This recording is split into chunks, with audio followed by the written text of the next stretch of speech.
Salut mes ludopathes préférés, nous sommes là pour vous parler de Shackleton Base, un jeu de gestion, de placement d'ouvriers, de majorité, de gestion de corporation, d'obtention de cartes. Bref, il se passe plein de choses. Peux-tu nous parler un peu de la règle? Alors, la règle, j'aime cette mise en page. C'est comme la direction artistique du jeu, c'est assez grisâtre, blanchâtre, blanc cassé, on va dire. Donc en termes de mise en page, je trouvais ça très bien, surtout qu'ils ont accompagné les couleurs des meeples avec parfois la couleur qui leur est associée. Donc ça se lit très bien. Par contre, au fil des parties, on s'est quand même rendu compte de quelques manquements. Déjà, dans le premier, on avait une erreur de règle, enfin une interversion de règle sur le pouvoir d'un des personnages. Bon, ça encore, ça allait. Mais finalement, il y a pas mal de questions qui se sont posées au fil des parties et dont on n'avait pas la réponse dans la règle, au final, qui n'était peut-être pas assez précise. Et du coup, on a dû aller voir certains points sur le forum de Board Game Geek pour avoir la vérité vraie. Oui. Au-delà de ça, j'aimais bien cette mise en page, mais pour moi, il manque quelque chose. D'accord. Des précisions, des éclaircissements. Oui. Oui. Bon, ça sera sans doute corrigé par la suite, en tout cas, on le souhaite. Il s'explique en 45 minutes, en express, on rajoute un peu plus pour les différents modules qu'on va utiliser, les 3 modules qu'on va utiliser pour la partie. Il y a une aide de jeu qui aurait été bienvenue. Bon, parce qu'il y a quelques subtilités sur des actions, on va y revenir plus tard. Est-ce que le matos est beau? Alors, moi, c'est un des points à la fin de la première partie. J'avais un sentiment de légèreté parce que j'aime le plateau, comment il est montré. J'aime le fait qu'il soit central. J'aime le fait que pour une fois, il n'y a pas des modules qui s'étalent sur toute la table. J'avais vraiment l'impression que le jeu est ramassé sur un point central. Et ça, c'était vraiment... ça faisait longtemps que j'avais pas vu ça. Après, je trouve que le plateau est tout de même coloré, puisque finalement, les bâtiments, il y en a des roses, il y en a des verts, les meeples sont rouges, blancs, jaunes. Donc finalement, c'est cette atmosphère lunaire qui semble un peu austère au premier abord. Bah, finalement, le jeu est bien coloré. Et donc, moi, vraiment, ça m'a soulagé. C'est vrai que le matos, c'est fort agréable. On a un double couche qui est bienvenu, il a été conçu. Où est-ce qu'on en avait besoin? C'est très bien pensé. Le rangement avec les boîtes en carton, gloire au bonheur, c'est formidable. On évite un peu de plastique. On l'évite pas totalement. Les fiches de modules, parfait. On a juste ce qu'il faut quand il le faut. C'est indépendant de la règle. C'est très bien pensé. J'ai un petit chagrin sur des détails. C'est des détails. On a des icônes qui sont les mêmes, mais pourtant qui veulent dire des choses légèrement différentes en fonction de quelle action vous allez faire. Et pourtant, c'est la même icône. Je vais prendre un exemple. On a un rond bleu associé à la construction. Si on utilise un meeple jaune, ça veut dire qu'on va pouvoir rajouter un rond bleu ou activer un rond bleu. Alors que sur les roues crantées, je vais dire ça comme ça, c'est simplement un activé. Pourtant, l'icône est la même. C'est un peu dommage. C'est plein de petits détails comme ça qui font que ça peut alourdir un peu la compréhension et qu'il faut être très précis lors de l'explication de règles. C'est pas très grave. Il y a quelques petites choses mal écrites. Tu veux peut-être en parler? Des iconos qui sont pas non plus ultra simples. On l'avait vu sur les actions des ouvriers qu'on porte sur le bord de la lune, comme ça. Bon, il y a toujours un petit carton. Quand les joueurs le lisent, ils le comprennent pas vraiment. Bon. Comme tu l'as dit, les boîtes de jeu, il y en a, mais bizarrement, il n'y en a pas pour les joueurs. C'est les joueurs, le matériel des joueurs reste dans des sachets plastique. Ouais. Donc en fait, c'est plein de petits détails cumulés. Pour moi, il aurait pu avoir un 20 sur 20 sur l'édition. Vraiment, ils ont pensé à beaucoup de choses. Ces boîtes, c'était parfait. Mais bizarrement, il manquait une marche pour atteindre l'édition, on va dire, parfaite. En tout cas, moi, sur les derniers jeux que j'ai joués. En tout cas, l'intention est là. Et j'encourage fortement ce que l'éditeur a fait pour Shackleton Base. Parfait, et je suis sûr que ces petits détails qu'on relève seront corrigés par la suite. Ce jeu me rappelle quelque part Terra Mystica. J'ai cette sensation que Terra Mystica a été la graine pour faire pousser cette jolie plante qu'est Shackleton Base. On a ces bâtiments de base du niveau 1 qui vont être des revenus. On a le gros bâtiment que si on le construit, on va avoir un pouvoir supplémentaire. On a les bâtiments intermédiaires qui permettent des pouvoirs différents. Il me rappelle vraiment l'allure qu'a Terra Mystica. J'ai ce sentiment qu'il a servi de base. C'est totalement différent. On ne peut pas dire ce que j'ai pas dit, c'est totalement différent, mais il y a cette base qui me rappelle Terra Mystica. Des micro-similitudes, quoi. Oui. Bon. Après, ça reste une pose d'ouvrier, on va dire, relativement classique. Ce qui est intéressant dans le jeu, évidemment, c'est les modules de corporation. Vous en avez 7.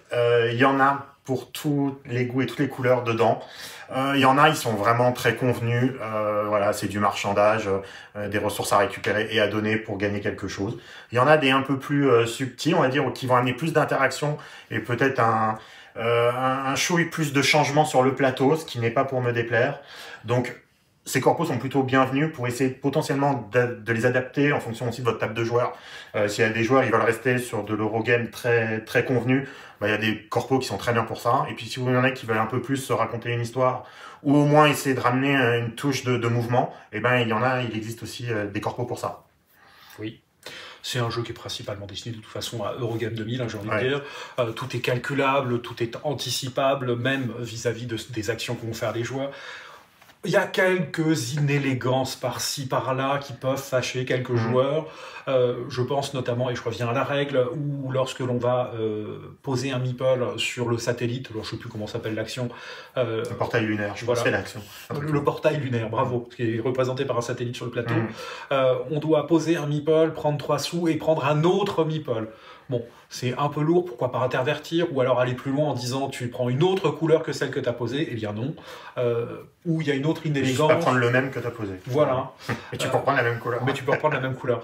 Il y a une autre inélégance qui est un peu surprenante, qui a été reprise par l'auteur lui-même sur une explication sur BGG. Tu veux en dire 2 mots? Sur la réorganisation en fin de manche, ouais, pour nous, c'était pas clair du tout, et ça fait partie des points vraiment moi, qui m'ont chagriné. C'est on avait compris quand même qu'à partir du moment où tu récupérais les personnages, ils doivent rentrer tout de suite, tu dois les placer, et que tu peux faire du réarrangement en phase de maintenance si tu as de la place libre. Par contre, si ton vaisseau, si ta base est pleine, ben nous on avait compris qu'on ne pouvait pas réorganiser, et ben la question a été posée sur Board Game Geek, et l'auteur a répondu qu'en fait on peut swap, on peut vraiment échanger complètement, et ça nous on s'était été complètement interdit sur toutes les premières parties, et ça nous crée presque plus cette contrainte plutôt que vraiment de pouvoir faire ce qu'on veut dans cette situation. Mais ça, par contre, c'était vraiment pas clair dans la règle. En tout cas, il y en a plein d'autres qui l'ont pas compris comme ça. En tout cas, je garderai. Enfin, moi, je préférais garder la contrainte. Ça me semble un peu agréable d'avoir cette pression-là. En termes d'interaction, il y en a, à mes yeux, pas directement. Il y a des courses au point. Il y en a 3 précisément. Il y a des majorités qui sont à prendre, des places qui sont précieuses, qui sont à prendre avant les autres, des cartes en fonction des modules, des synergies à avoir. La seule véritable interaction directe que je vois, c'est quand on va devoir payer un joueur pour une place qu'il occupe seul ou il est majoritaire. Moi, ça s'arrête là. Ouais, elle n'est pas complètement directe, mais bon, ça pourrait faire penser quand même à un acte d'agression de venir avec son gros bâtiment dans la rangée de quelqu'un qui la maîtrise depuis plusieurs tours. Parce qu'évidemment, on va quand même lui voler potentiellement quelques revenus. Et puis, surtout, les ouvriers vont venir chez soi avec cette grosse majorité, quoi. Au-delà de ça, en effet, ça reste de la course classique. Je te prends la place, je te pique la place, je te pique la carte. Voilà, on est vraiment sur du basique. Est-ce que tu as envie d'y rejouer? Oui, plutôt. Avec des Eurogamers du coin, quand ils sont de passage, en tout cas, il a été beaucoup demandé, donc on l'a beaucoup sorti. C'est agréable, c'est bien. J'aurais plus envie de tirer aléatoirement les 3 modules plutôt que d'essayer de m'en imposer ou de sortir mes préférés.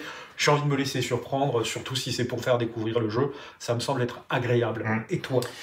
Moi, je suis un peu climatisé. Je suis un peu passé par toutes les étapes.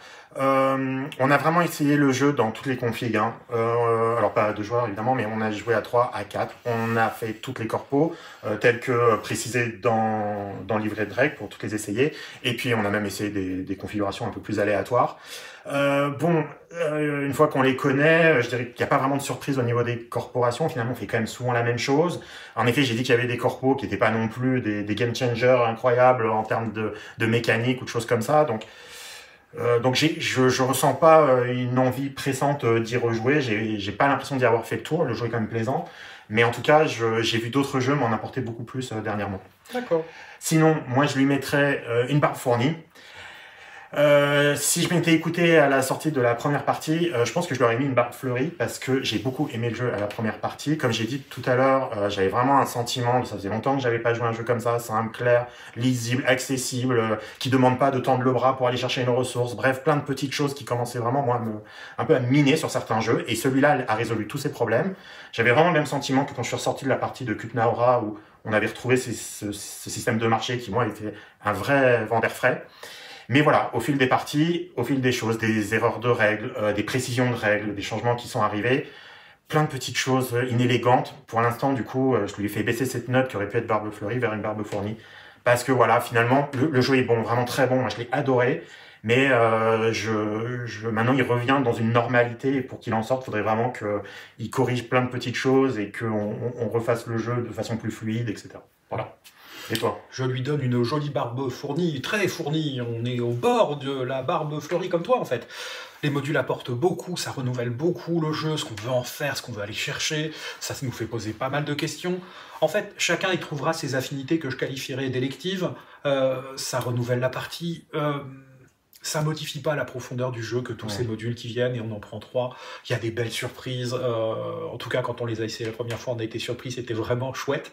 Je me dis qu'il y a d'autres modules qui vont arriver, qui vont renouveler encore plus le jeu. En tout cas, je le souhaite. Ça serait bien. Oui, je l'appelle de tout mon cœur que ça se renouvelle, et que peut-être aussi il y ait des joueurs qui créent leurs modules et que Sorry We Are French s'en empare et peut-être fasse un concours ou je ne sais quoi. En tout cas, qu'il y ait quelque chose qui soit moteur pour alimenter le jeu de super bonnes idées. Et il y en a chez les joueurs, j'en suis sûr. Pour apporter son lot d'originalité ou des clins d'œil à d'autres mondes ludiques, il y a des choses à faire. C'est une première édition. Je suis sûr que tout ce qui a été pointé, parce qu'on n'est pas les seuls à l'avoir pointé, l'éditeur va le corriger sur un second pressage. Je le souhaite de tout mon cœur. Il y a une FAQ, normalement, je crois qu'il va arriver. Et ben tant mieux. En tout cas, pour moi, c'est un bon jeu. C'est un bon jeu que je conseillerais à des gens qui ont envie d'avoir 1 euro. C'est bien. Sur ce, salut. Ciao.